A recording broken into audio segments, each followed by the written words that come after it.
First thing you will notice is that the title I have here has nothing to do with the title that I put on the program.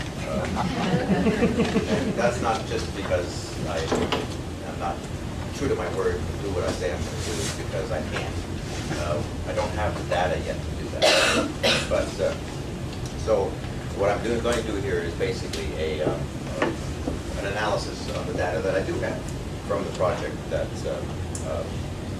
this is about. So you'll notice also that Alicia Cummins and Scott Craig are given credit here because they've done a lot of work to make this particular analysis possible.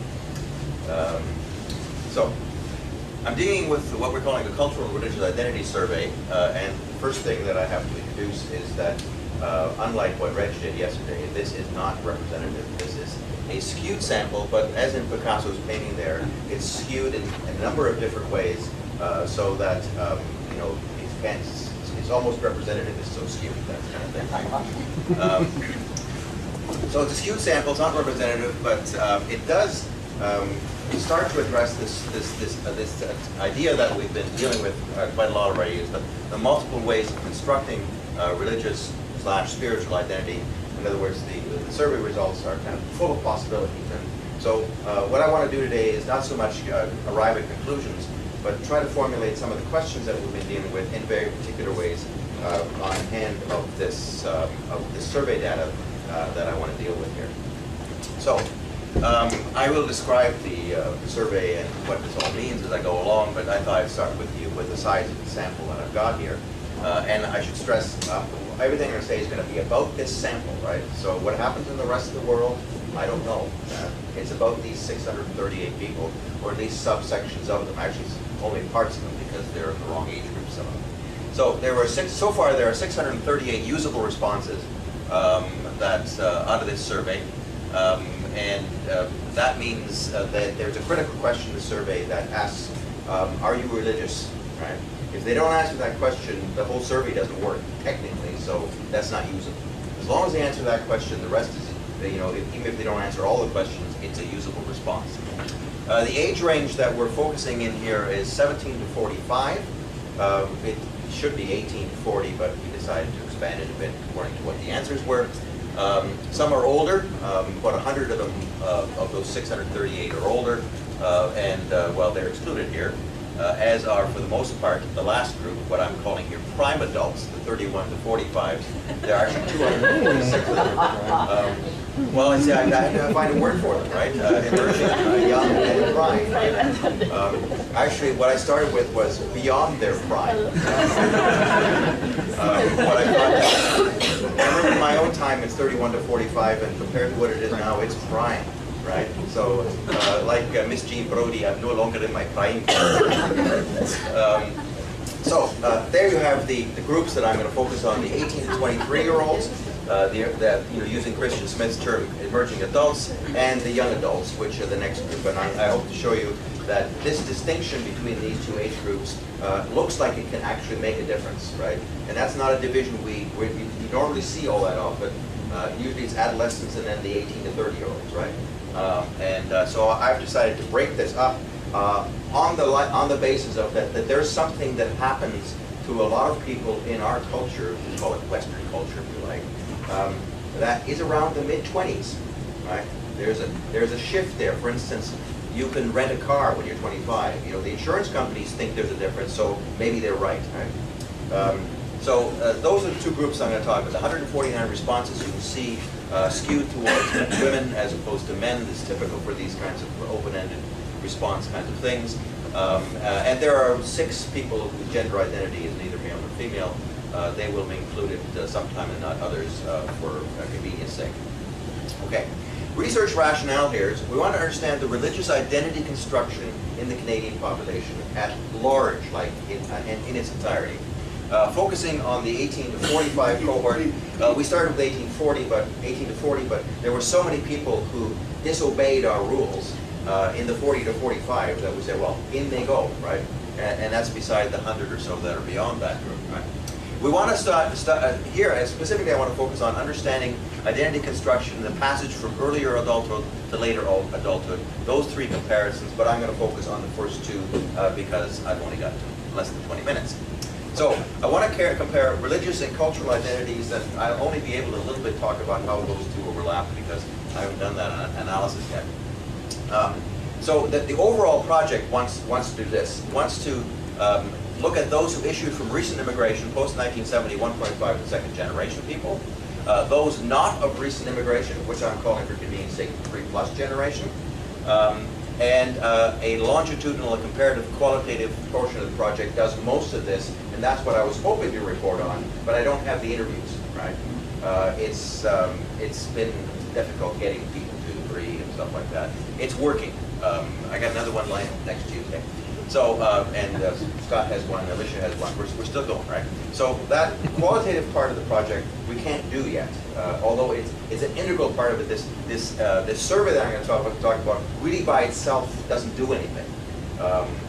In this particular project, it's really this broader comparative thing is. So what I wanted to do is still in data gathering, so I have no results there yet. The survey, and here I can bring Solange and Jiomi in on it because they've been intimately involved in constructing this survey. I'll be talking to you about actually getting the French part going here. I should say these people all answered the English questionnaire. I only have so far 11 who have answered the French one, but there's a good reason for that, but I'm not going to get into it. So we wanted to construct a religious cultural identity survey that was as neutral as possible with respect to these key terms, religion and spirituality. And of course, that's like pulling yourself up by your own bootstraps. You can't do that completely neutral, or else you just say people, tell me about yourself, right? So you got to lead them a bit, but we're trying to do this as little as possible, and certainly not as Christian, Jewish oriented as most of this research has been done out in the literature, as it were. So we start with the question, and research shows that it really matters what question you start with, and what you go with there. So we start with how religious are you, not what your religion is, right? How religious are you? And then right after that we ask, how spiritual are you, right? And whatever people mean by those words, they fill it in, right? So that's the idea. And in each case, it's that kind of 5-point scale, where 1 is not at all, and 5 is very, and in between has no assignment, so that we can actually usually get an average out of it, right? From there, once they answer these questions, then we get 3 silos, a series of questions, which, and the reason I'm telling you this is because this defines what the religious and the spiritual but not the religious and stuff like that are. There are technical definitions here. So the people who say they're religious, 3 to 5 on religious, they go down the religion silo.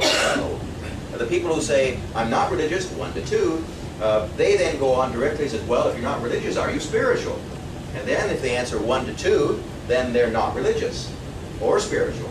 And if they answer 3 to 5, then they're not religious but spiritual, right? So that's a technicality that's important for understanding what I'm talking about, because it's not them that's defining this. We're not asking them, are you more spiritual or religious? We're asking them to put numbers down, and then we assign them according to the numbers. So we've got these 3 silos. And the questions in each one of the silos are adapted to the different responses. And so we're trying to, as it were, capture the breadth of religious and spiritual identity in that way. The survey design assumptions are also important. The type and order of questioning matter. We don't start with, as I say, what is your religion and how important is your religion to you? Those are subsidiary questions. We ask those, but afterwards, right? And the literature on this stuff shows that this makes a difference, which order you ask for these things and the kind of responses you get. Even though, as I say, religiously and culturally neutral questions are very hard to formulate, we did our best, we pre-tested, we adapted. This is actually another big test, right? But a big one, and on we get. We'll go. Almost every question also encourages qualitative explanations. Everyone has a saying, explain your answer if you want. So there's a whole bunch of qualitative data in this survey that I haven't had a chance to analyze at all, but that's more to come, right? Okay, so now, let's get to some of the results. Here's kind of an overview. The total sample of 638 I'm looking at here, and when there's numbers between different 638, 636, it's because there's always somebody who doesn't answer questions, right? So there's always a few that drop out.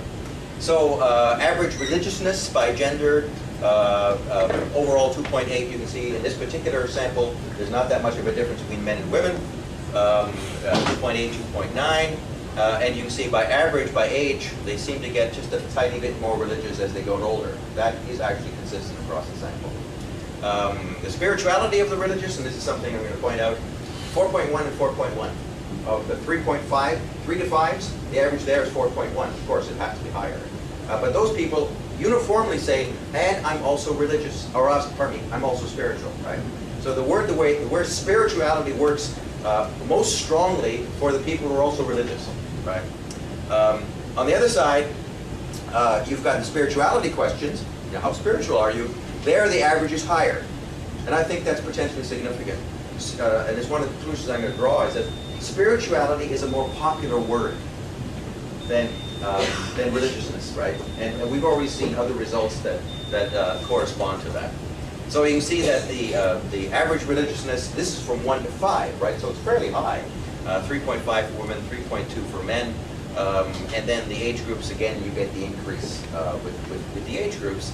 I mean, statistical significance, it doesn't have any meaning here at the moment because of this of the skewness of the sample. Other tests we could do, but I don't think it's. I think the results, take them with a grain of salt, but they are there. The spirituality of the non-religious has to be lower because it includes all these people that 1 and 2 on the religious question.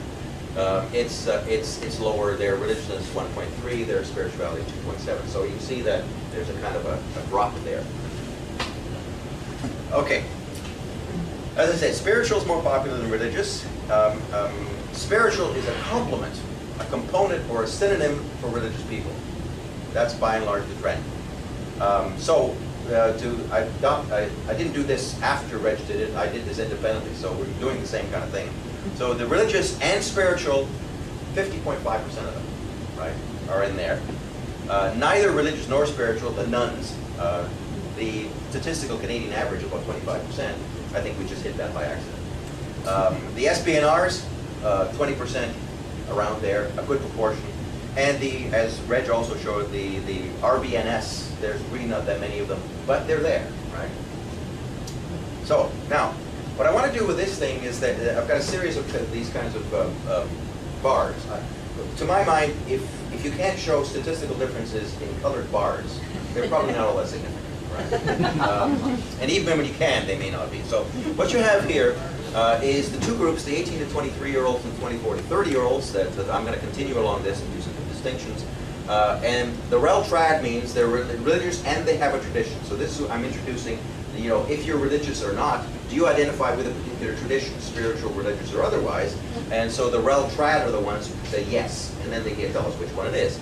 Then the rel no trad are the ones that say, no, I'm religious, but I don't have a tradition, right? I don't identify with a tradition. And then the spiritual ones who have a tradition, the spiritual ones who don't have a tradition, the no religious ones who have a tradition, and the no religious ones who have no tradition. Now you can see that there is at least prima facie a kind of a significant difference. Just look at the way the bars go between these two age groups. By far, you know, that younger age group has got that big purple no religious, no spirituality bar, which is much smaller.